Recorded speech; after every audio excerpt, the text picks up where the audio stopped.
Hi guys! Lumabas pala kami kagabi. Papunta kami dyan ng laundry. Dumiretso kami galing work. At may nakita akong Mingming, pusa, yung favorite ko na pet. At ayan, dala-dala ko yung blanket ko. Ayan. And ayun, hinahanap namin yung laundry kung saan banda. Kasi nakikita lang namin, dinadaanan lang namin pag papunta kami ng work. Ayun. At si Judane, parang bigat na bigat na siya sa dala-dala niyang blanket. At ayun, at last nakita na namin yung isang laundry. Ito na yun eh.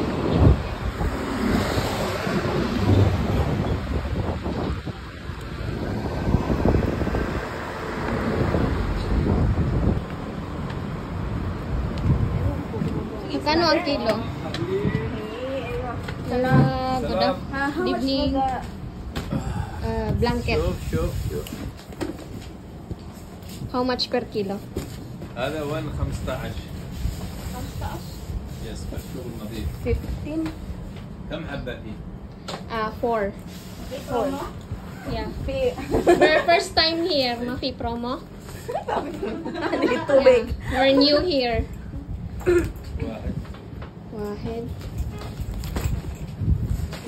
Yung price pala nila per piece, 15 SAR per piece. Pag equivalent mo naman sa peso, sa mga 200 plus. Parang ganun na rin sa Pilipinas, yung price niya. Pero hindi ito by weight, by piece. Kaya minsan pag bibili kami or may orderan kami, minsan i-convert namin. Nasasayangan din kami, oo, pero pag i-convert mo, wala ka talagang mabibili dito sa Saudi kasi real yung ginagastos mo, hindi peso. Kaya yun nga lang. Kaya kung kinakailangan magtipid, kasi pag gastos ka ng gastos, ubos talaga pera mo talaga. Wala kang maipon. نايم هذا ريشل نعم ريشل ايوه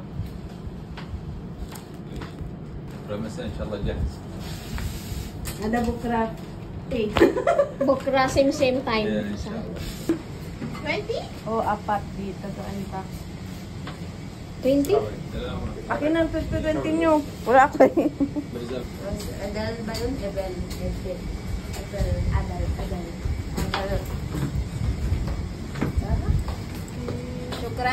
Shukran, brother. Tayo na nga guys, palabas na kami. Tapos na yung transaction namin sa laundry. At makukuha namin yung pinalaban namin bukas ng gabi rin.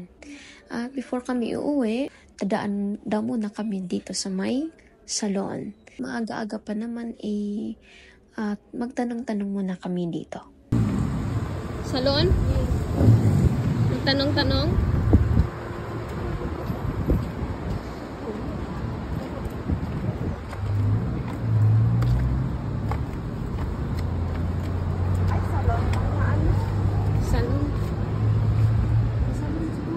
Salon nga siya. Beauty salon.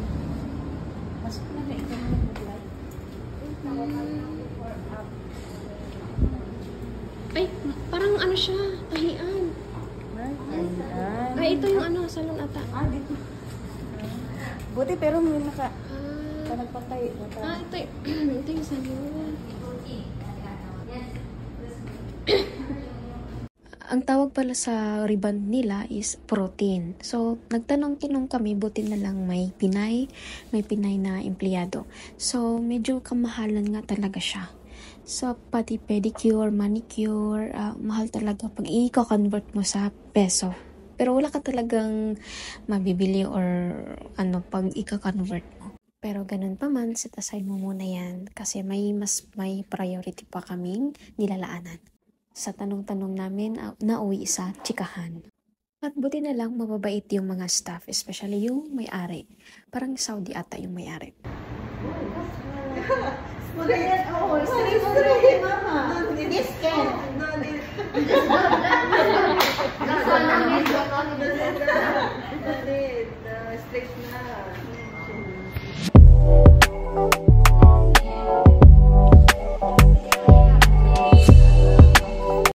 At ayun na nga guys, tapos na kaming nag-inquire at pauwi na rin kami sa aming building.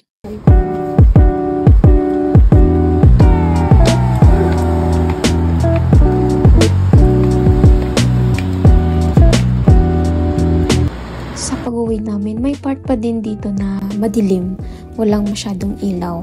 At ayun, nakita namin yung Crown Plaza. I think 5-star hotel yan siya. Ayan, nakita na namin ng malapitan. Medyo malaki siya, pero mas malaki talaga yung Grand Hyatt na nakita namin ng nakaraan din. Ayan, at nakarating na kami sa aming villa, sa aming building. Ayan. At waiting kami sa mag-open.